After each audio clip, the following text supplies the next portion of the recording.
Boa noite, povo de Deus, né? Que sejam todos bem-vindos, né? Todos que estão conseguindo acessar, aproveitem para compartilhar o link para que todos participem na medida do possível.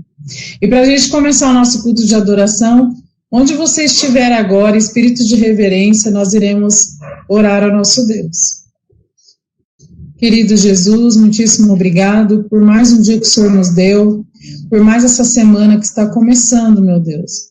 Venha estar nos guiando, nos protegendo, que o Senhor esteja conosco em todos os momentos que são bem desconhecidos para nós. E que este culto, que a partir de agora inicia, venha ser para a honra e louvor ao teu nome. É isso que nós te pedimos em nome do Pai, do Filho e do Espírito Santo. Amém. Nós vamos agora louvar, né?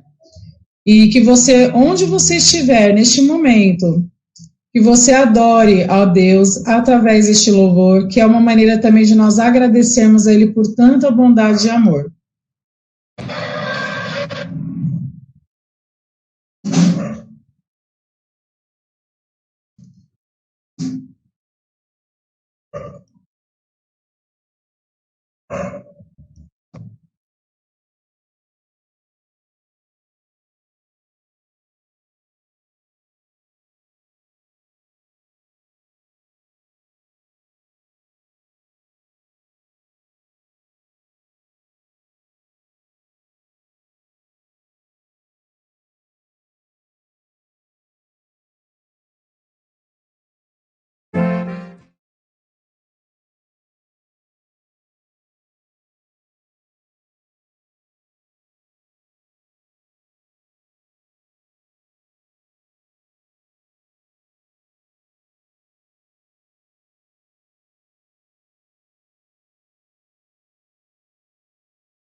E continuando o nosso louvor, nós vamos entoar o hino 131. Triunfante vem Jesus. Que você neste momento louve o Senhor de todo o seu coração.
Convido aos irmãos para que neste momento nós possamos fechar nossos olhos para falarmos com Deus. Senhor nosso Deus, somos gratos a Ti, Senhor, por mais essa noite, onde o Senhor nos deu a oportunidade de estarmos a Te adorar, Senhor. Assim como cantamos, ansiamos, Senhor, a Sua vinda quando o Senhor virá nas nuvens do céu, Senhor, para nos resgatar. Que o Senhor abençoe cada pessoa que está adorando em seus lares, Senhor, para que juntos possamos Te adorar em espírito e em verdade. Pedimos também que o Senhor venha estar com o pastor Netinho, guiando as suas palavras, para que possa vir de acordo com aquilo que nós precisamos para a nossa vida, Senhor. Peço que nós te agradecemos e te pedimos em nome, com perdão dos nossos pecados, em nome e por amor de Jesus. Amém.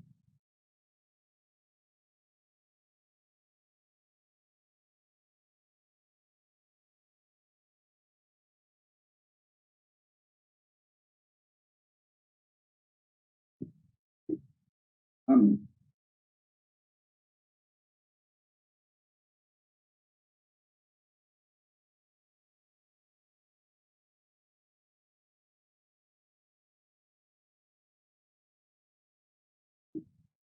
Amém.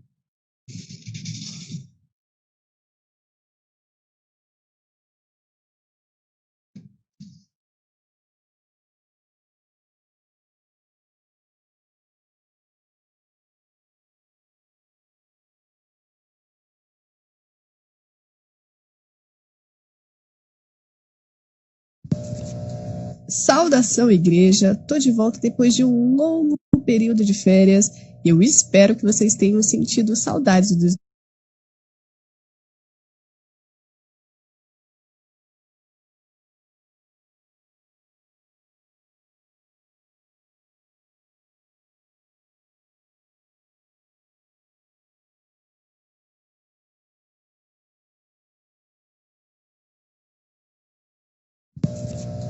Saudação, igreja! Tô de volta depois de um longo período de férias. Eu espero que vocês tenham sentido saudades dos nossos minutinhos da saúde. Eu tenho certeza que sim. Hoje eu quero começar com uma charada. O que é que no oceano tem de mais e no deserto tem de menos? Tempo na tela. Isso mesmo, água! Nossa, vocês estão de parabéns. Bem, que mais de 70% do nosso corpo é de água e que nós devemos beber de 2,5 litros a 3 litros por dia, isso vocês já estão exaustos de ouvir. Então hoje eu trarei 5 motivos para você beber mais água. Primeiro, a água é um hidratante natural para o seu cabelo. Quanto mais você beber, mais forte e elástico seu cabelo fica. E é claro, melhorando a aparência. Segundo motivo, água também é um relaxante natural para o seu corpo. Um banho frio faz seus nervos relaxarem, diminuindo o estresse e contribuindo até ao evitar o envelhecimento da sua pele. Fique embaixo da água de 2 a 3 minutos e cuidado com o desperdício. Terceiro motivo, beber muita água aumenta seu volume de sangue, e o que acaba por melhorar a circulação e evitando problemas de saúde sérios. Quarto motivo, beber água 30 minutos antes da refeição faz você comer menos, o que é ótimo para quem está de dieta. E o quinto e último motivo, a água ajuda a melhorar o funcionamento do seu cérebro, já que o oxigênio circula melhor num corpo bem hidratado, o que torna o seu cérebro mais exercitado. E aí, gostaram? Eu espero que mais do que gostar, vocês acabem por colocar em prática e aumentem o consumo de água no seu dia a dia. É isso, pessoal. Nos vemos na próxima semana. Tchau, tchau.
cessará.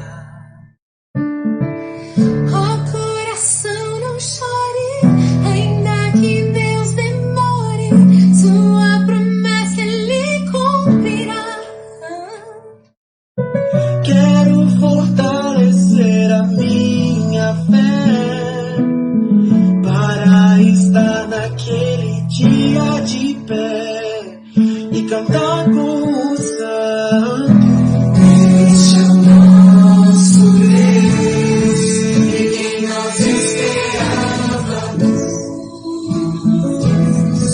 a quem nós aceitamos como Salvador, para a remissão dos nossos pecados. Finalmente o amor triunfa sobre todo mal. Vamos para o céu, viver com Jesus. A vida é eterna.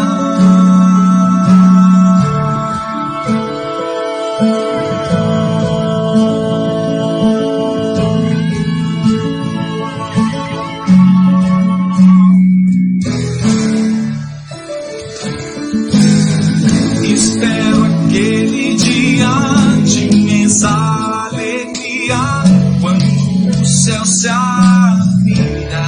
O céu se abrirá. Jesus virá com glória, toda a vitória, e todo olho contemplará. Sem Jesus ressurgirão, e os salvos todos juntos entoarão a canção da liberdade. Este é o nosso Deus, em quem nós esperávamos, a quem nós aceitamos como Salvador, para a remissão dos nossos pecados.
Boa noite, sejam todos bem-vindos neste culto, onde você chegou aqui para aprender mais a respeito do grande amor de Deus. E eu espero que você seja abençoado nessa noite, especialmente porque hoje eu quero falar sobre os 7 selos revelados na palavra de Deus. Queridos, cada estudo da Bíblia Sagrada revela coisas extraordinárias para a nossa vida. E eu acredito de maneira muito especial que nessa noite você vai entender por que Deus quer te gloriar. A vitória que é especial, a vitória da salvação em Cristo Jesus. Ou seja, o vencedor no reino de Deus é aquele que persevera e não desiste. É aquele que permanece firme ao lado do que é correto. E veja, o estudo que faremos agora tem o número 7. No livro do Apocalipse, encontramos várias vezes a referência a esse número, ao número 7. E dentre as muitas figuras do livro do Apocalipse, nós podemos observar que existe ali os 7 selos, são das profecias que mais aumentam a imaginação das pessoas com relação ao fim do mundo. Vejam, ali nós encontramos, nós vemos sobre morte, sangue, espada, fome, pestes, que são elementos extraordinários para elaborar o terrorista e levar as pessoas ao pânico, devido às circunstâncias de destruição e violência que estamos vivendo nesses últimos dias. Essas são expressões usadas no contexto dos 7 selos do Apocalipse. Agora, a pergunta é esta: o que representam os 7 selos do Apocalipse? Assim como as 7 igrejas, esses 7 selos também representam 7 períodos que a igreja viveria desde a sua fundação até a segunda vinda de Jesus Cristo na Terra, ou a Terra, que é o conteúdo de um dos 7 selos. Vejam bem que da mesma forma que um historiador poderia decidir escrever a história da igreja em 7 volumes, cada um abordando uma época, Deus nos revelou por antecipação as características básicas de cada período ou época pela qual a igreja passaria. Ou seja, cada selo seria equivalente a um volume. E ao abrir cada um dos selos, queridos, o apóstolo João, o profeta João, vê o que iria acontecer desde os seus dias até o fim do mundo. E existem 2 bases sólidas para não nos perdermos nos símbolos do Apocalipse. E é bom a gente entender que quando nós analisamos os símbolos do Apocalipse, eles revelam de maneira muito clara, passo a passo, as coisas que aconteceriam e que estão acontecendo. Mas existem 2 bases sólidas para não nos perdermos nos símbolos do Apocalipse. A primeira é com base em outros versículos da Bíblia. E a segunda é a comparação da revelação de Deus com a história. O primeiro selo. O primeiro das características básicas da igreja do primeiro século, período dos apóstolos. E o 6º selo aponta para a segunda vinda de Jesus, que finalmente acontece no 7º selo. Só, meus amigos, que nós precisamos entender que cada ponto destes tem uma história. Por exemplo, vamos agora conhecer a história do primeiro selo, que é o cavalo branco. Os 4 primeiros selos, eles revelam sobre o cavalo e cavaleiro, que é Apocalipse 6, 1 e 2, que diz o seguinte: vi quando o cordeiro abriu um dos 7 selos, e ouvi um dos 4 seres viventes dizendo, como se fosse voz de trovão, vem. Vi então, e eis um cavalo branco, e o seu cavaleiro com um arco, e foi-lhe dado uma coroa, e ele saiu vencendo e para vencer. Essa época dos apóstolos, ela coincide com o período da igreja de Éfeso. Eles receberam a doutrina pura de Jesus para pregar. Enfrentaram muitas e muitas lutas em um tempo de guerra entre a verdade e a mentira. Mas em momento algum, os primeiros cristãos permitiram que a doutrina fosse manchada.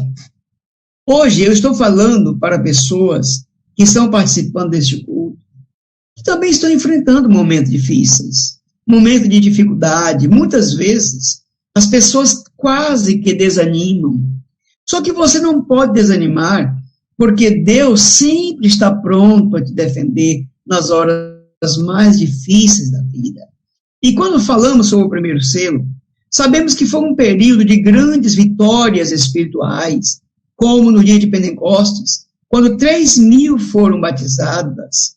Logo depois já existiam 5.000 cristãos. Um outro acontecimento de muita importância foi a conversão do apóstolo, ou de Saulo, que se tornou o apóstolo Paulo, que era um perseguidor da igreja, e transformou-se em um pregador e autor de 14 dos 27 livros do Novo Testamento.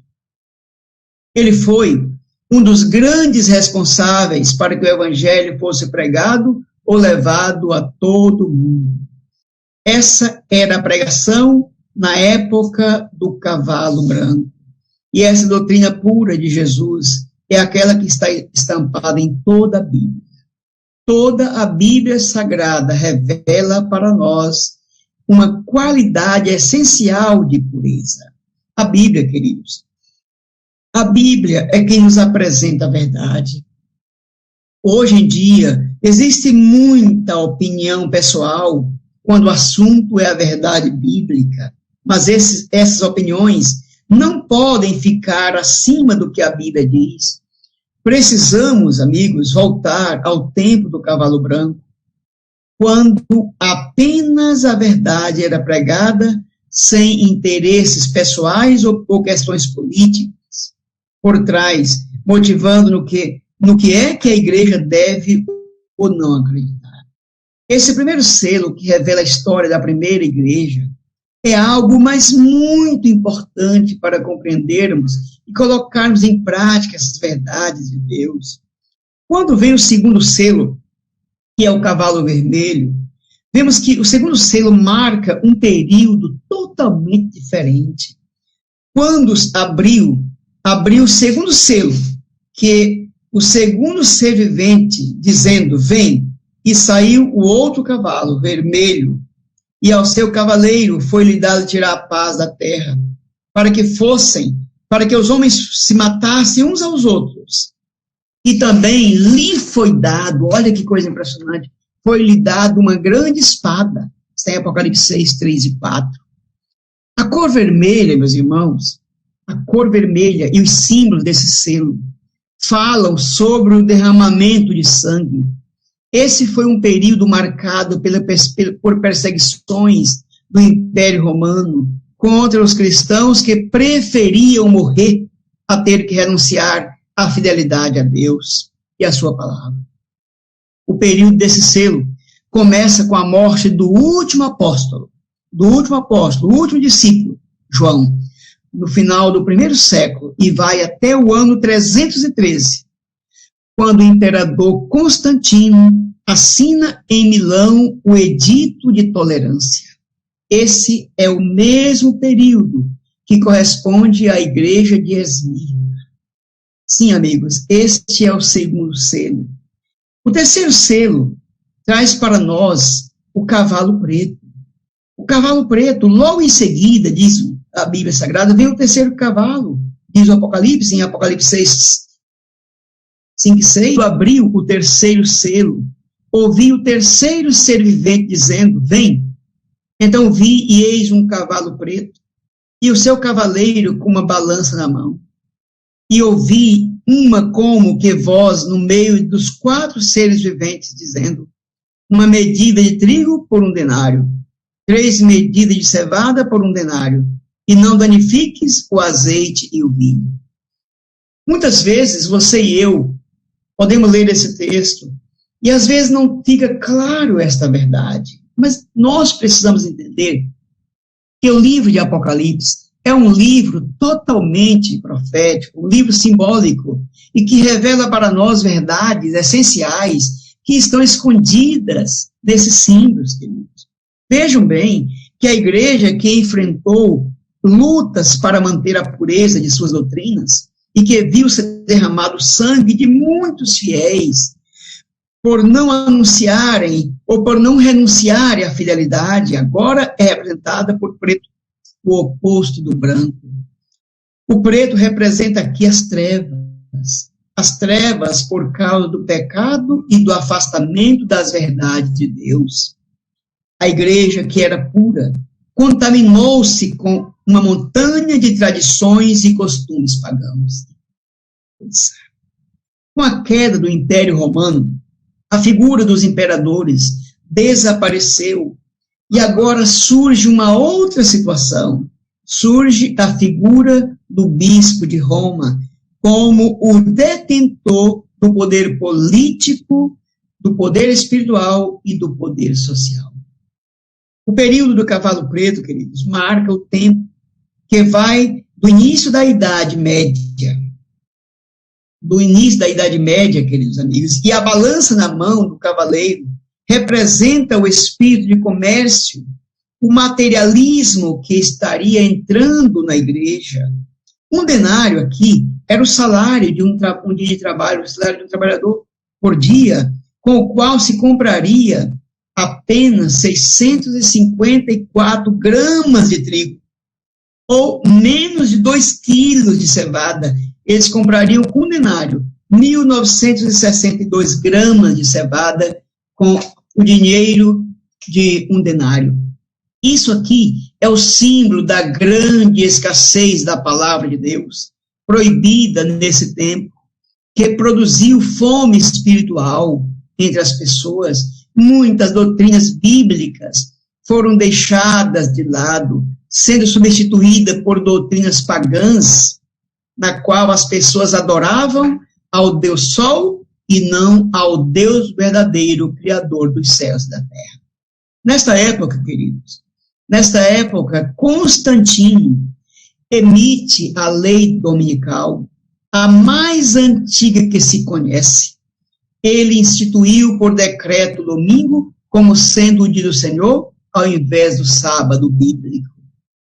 Poucos fiéis se mantiveram respeitando a verdade bíblica, pouquíssimos. Só que o azeite aqui, o azeite representa o Espírito Santo. E o vinho, queridos, o vinho representa o sangue de Jesus Cristo derramado pelos pecadores. A esses foi dada uma ordem para que não fossem danificados. Ou seja, o que Jesus fez jamais seria tirado das pessoas fiéis. O Espírito Santo sempre está disponível para toda pessoa que anseia e que deseja salvação. Vem agora o quarto selo, e agora aparece um cavalo amarelo. O quarto selo representa o quarto cavalo e o seu cavaleiro. Quando, diz em Apocalipse 6, 7, 8, quando o cordeiro abriu o quarto selo, ouvi a voz do quarto ser vivente dizendo, vem. E olhei, e eis um cavalo amarelo, e o seu cavaleiro, sendo este chamado Morte e o Inferno. E estava seguindo, e a morte estava seguindo, e foi-lhe dada autoridade sobre a quarta parte da terra, para matar a espada, pela fome, com a mortandade e por meio das feras da terra. Se vocês analisarem, este cavalo amarelo é da pior espécie que você possa imaginar. Queridos amigos, quando a Bíblia fala em morte ou inferno, quando se refere especialmente a inferno, é Hades, aqui traduzido por inferno, que na verdade quer dizer sepultura.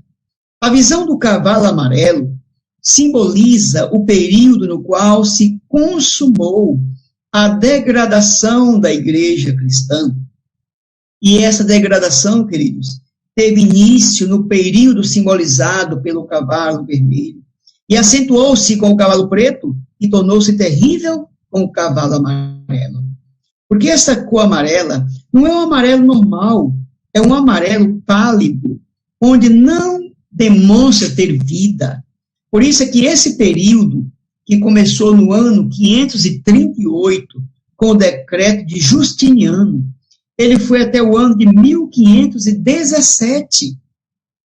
Lá no início, no começo da reforma, as doutrinas puras, elas são pisoteadas cada vez mais. E os cristãos, eles vão se aproximando cada vez do paganismo, perseguindo assim os que se decidiram permanecer fiéis à doutrina pura da Bíblia. A perseguição, ela começou antes do ano 538, mas de maneira muito mais clara, mais acentuada. Ela começa no ano 538, que é a chamada Idade Média, a Idade das Trevas, a idade onde as pessoas, elas oprimiam as pessoas que queriam manter-se fiéis. E por trás desse processo tão triste, havia alguém que um dia se levantou contra Deus no céu e tentou tirar a soberania e também tentou destruir a Bíblia e colocar-se no lugar de Deus. Lúcifer foi se infiltrando devagar no cristianismo e promoveu a substituição dos mandamentos de Deus por mandamentos de homens. Isso é uma coisa triste, porque foi sendo feito de uma maneira vagarosa, não foi de uma maneira rápida. Mas isto aí, meus amigos, aconteceu. Aconteceu porque as pessoas deram lugar a esse inimigo tão terrível. E aí começa agora o quinto selo. É, na verdade, a época dos mártires. A partir do quinto selo, não apresentam mais cavalos. O período de tempo avança e os detalhes da profecia bíblica podem ser percebidos na história. Quando Deus fala do futuro, não apresenta possibilidades, ele fala realidades. No quinto selo diz o seguinte, em Apocalipse 6, 9 a 11, quando ele abriu o quinto selo, vi debaixo do altar as almas daqueles que tinham sido mortos por causa da palavra de Deus e por causa do testemunho que sustentavam.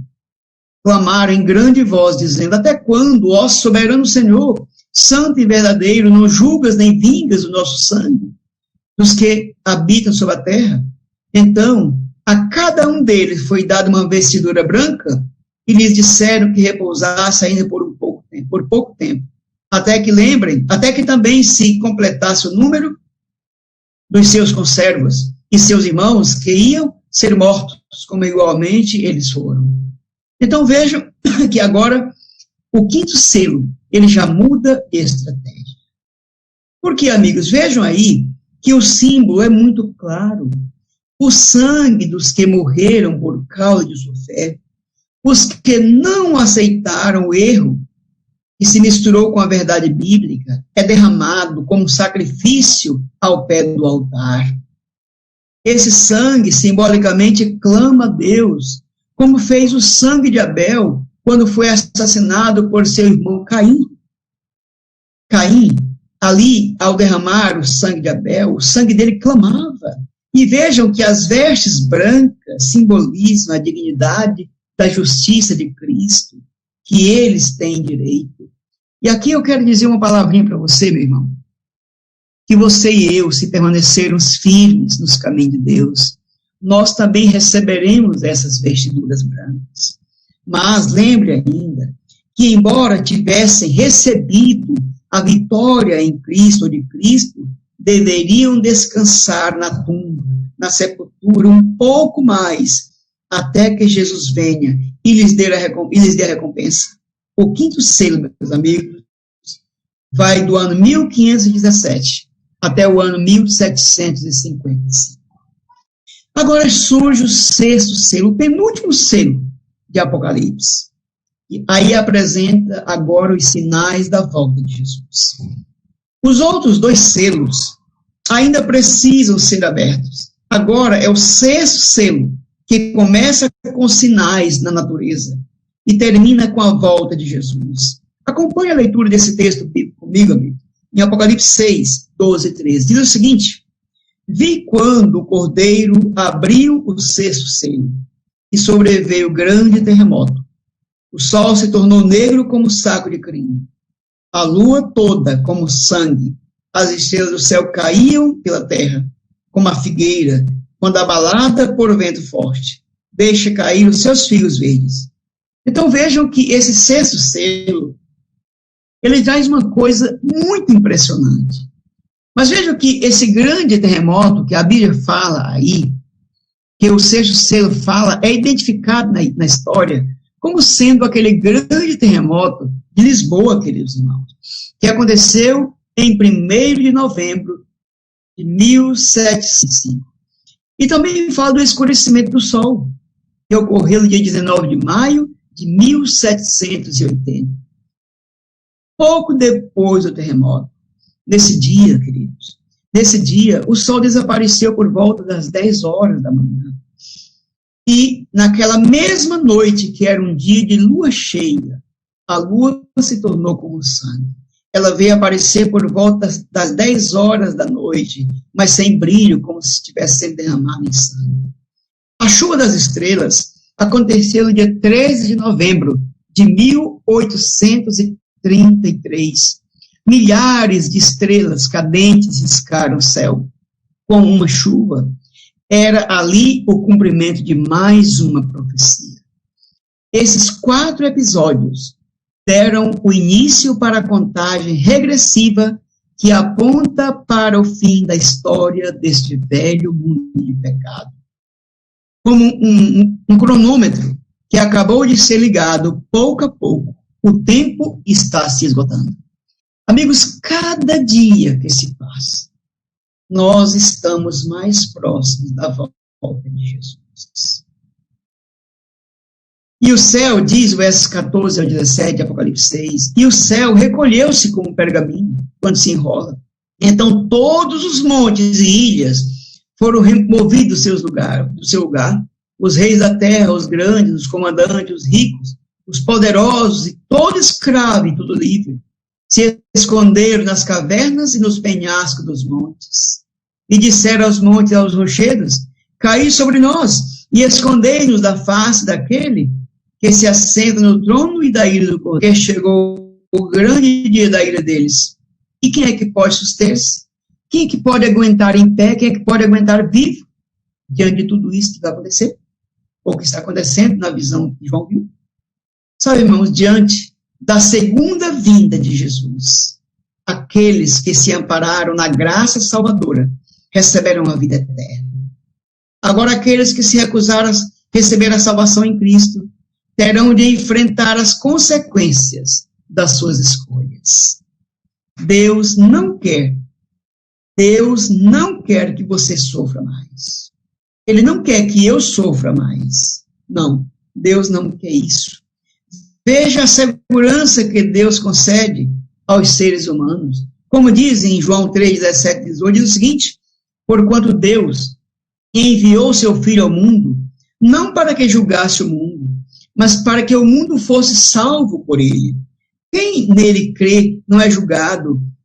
O que não crê já está julgado, porquanto não crê no unigênito Filho de Deus. João 3, 17, 18. Vocês estão observando, amigos, como é importante aceitarmos o que a palavra de Deus nos ensina? Agora, lembre de uma coisa, que embora Deus saiba o dia e a hora da volta de Jesus, podemos identificar a época, porque existem outros sinais que também nos ajudam a entender que estamos nos momentos finais da história deste mundo. E entre eles estão várias coisas que apontam que Jesus está voltando. Guerras, atentados terroristas, assassinato de crianças inocentes, a natureza incontrolável.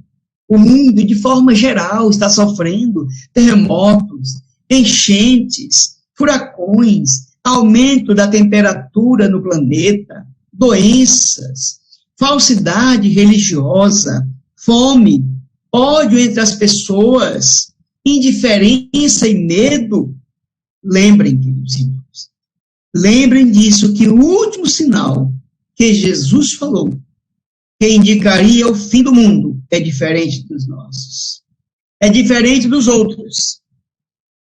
Mas nós temos que lembrar que esses sinais, eles revelam claramente que Jesus está voltando. Eu posso afirmar que é um sinal positivo. E esse último sinal que eu quero falar agora, que é um sinal positivo, ele é representado pela pregação do Evangelho. Pessoas sinceras em todas as partes do mundo. Vejam, meus irmãos, elas seriam alertadas para a salvação, então viria o fim. Eu quero te fazer uma pergunta. Você está pregando o Evangelho de Jesus?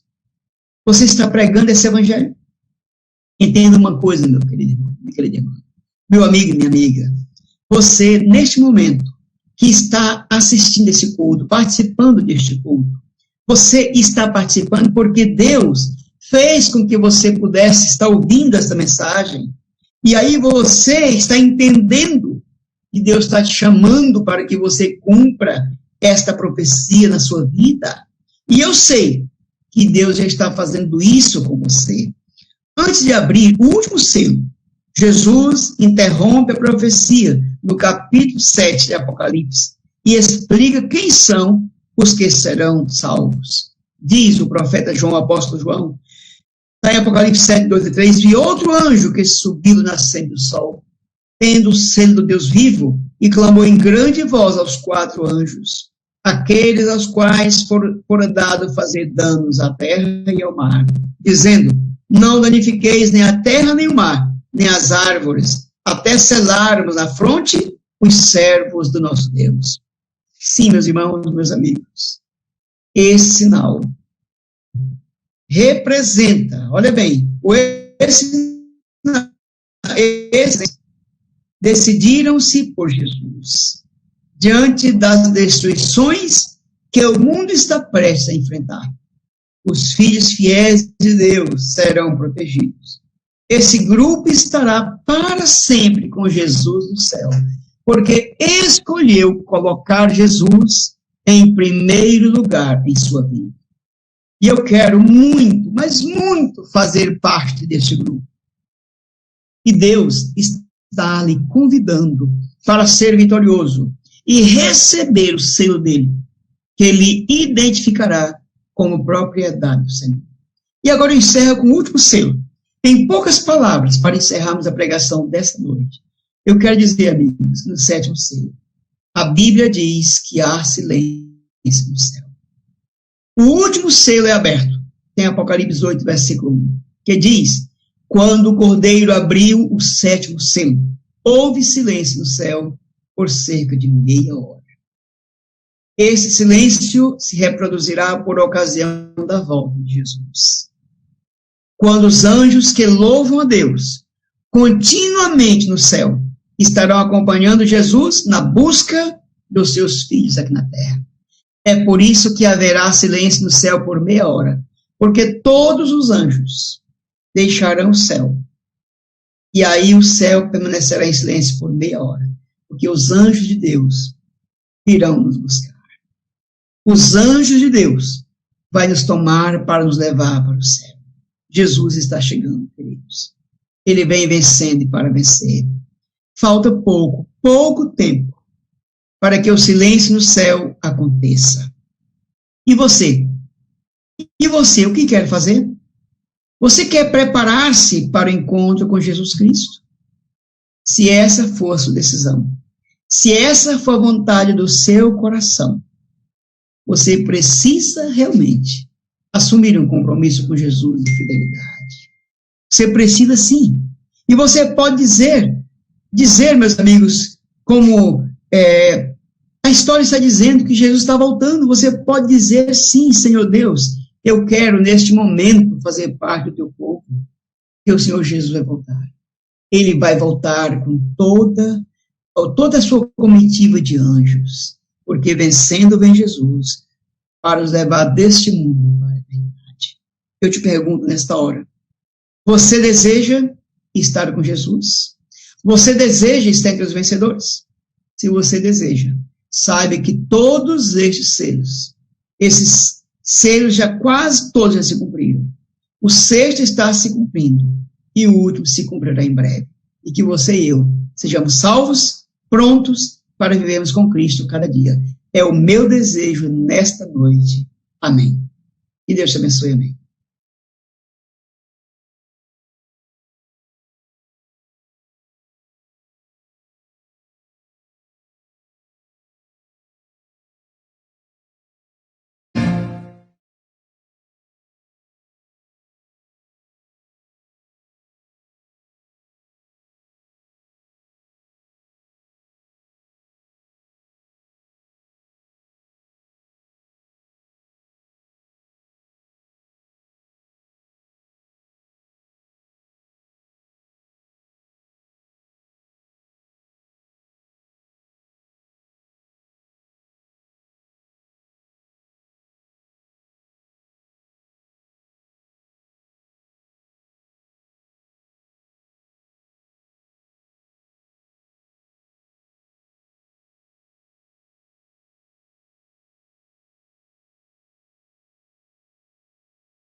Amém? Vamos orar ao nosso Deus, porque nós cremos que somos mais do que vencedores. Oremos ao Senhor. Senhor Deus, nosso bendito Pai, ao estudar um pouquinho sobre esses 7 selos, nós entendemos que Jesus Cristo fez tudo para que nós pudéssemos ser salvos. E nós queremos, meu Pai amado, ser vencidos como Jesus Cristo foi aqui nessa terra. Dê a paz e a bênção para cada pessoa que nesta noite participou deste culto. E que nós sejamos, com Pai, cada dia, pessoas sensíveis a ouvir a voz do Espírito Santo e a andar em teus caminhos. Nos dirijas, nos guardes e nos protejas. Nos dê uma boa noite, guarde-nos nesta semana que iniciou, para que possamos desfrutar da tua vitória, Senhor. Nos dê a tua bênção, nós suplicamos tudo isto, e desde já, nós te agradecemos em nome de Jesus. Amém, Senhor. Amém. Que Deus te abençoe e você tenha uma boa noite na presença de Jesus. Amém.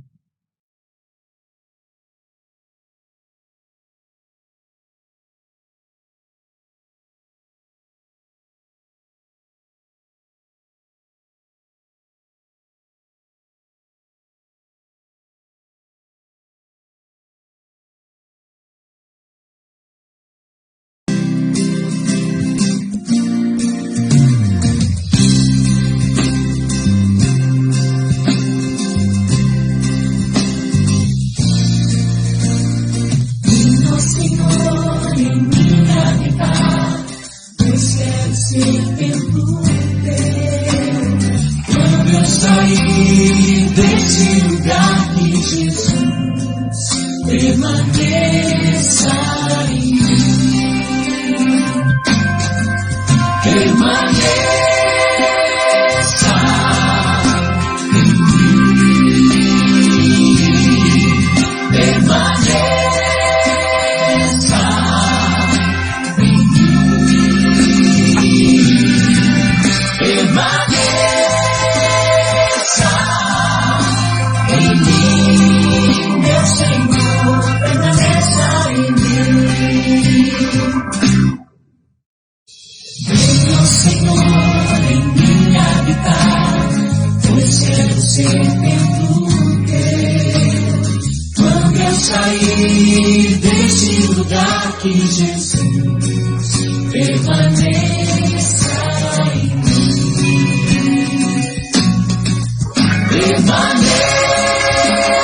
Permaneça em mim. Permaneça em mim. Permaneça